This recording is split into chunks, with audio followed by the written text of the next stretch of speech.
Programang ito ay rated SPG, striktong patnubay at gabay ng magulang ang kailangan. Hindi pa man nare-resolba ni Ramon ang kanyang suliranin kay Edwin ay may dadagdag na naman dahil mapag-aalaman niyang pinupuntirya ni Rigor sina Angkong at Roy at pilit na pinaamin kung sino mga ba talaga ang siyang tumambang sa kanila. Kaya't may pangamba siya na baka madawit ang kanyang pangalan.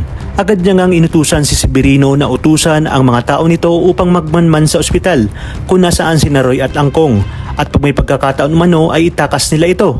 Dahil kahit siya nga ay gusto niya ring malaman kung sino ang tumambang sa mga ito. Babayaran ni Severino ang nurse ni Roy at Angkong upang mas mapadali ang pagtakas ng mga ito.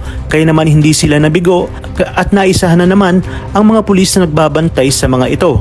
Agad na dinala ni Severino sina Angkong at Roy sa isang safe house kung saan naroroon din si Ramon. Wala ngang pinagsabihan si Ramon kahit na ang kanyang papang si Don Julio tungkol sa mga plano niyang ito. Sa pagharap nila ni Roy ay kaagad na tinanong ni Ramon kung bakit bigla ang naging interesado si Rigor sa pag-iimbestiga tungkol sa kung sino ang tumambang sa kanila.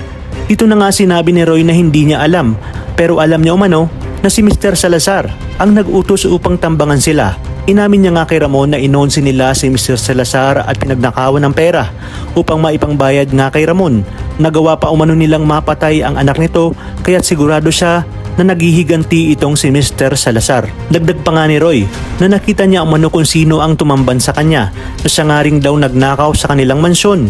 Ngunit nagtaka umano siya kung papaano ito nakalabas dahil buong akala niya ay nasa koreksyonal na ito. Tinanong ni Ramon kung sino ang tinutukoy ni Roy.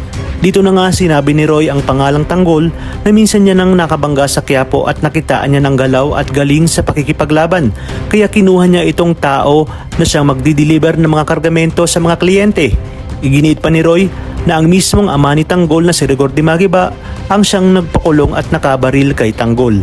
Kung kaya't dito naguluhan si Ramon at agad niyang tatawagan si Espinas at itatanong niya kung may Tanggol na kakulong sa NCF. At dito nga sinabi ni Espinas na mayroon umano at anak ito ni Rigor de Magiba.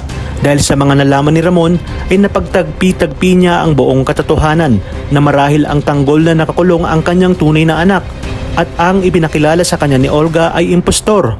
Kaya namang galit na galit si Ramon at ipinangako niya sa kanyang sarili na magbabayad si Olga at lahat ng kasabot nito upang tarantaduhin siya. Talagang kapanapanabik ang mga susunod na tagpo sa teleseryeng ito. Kaya naman sabay-sabay nating niyang aabangan.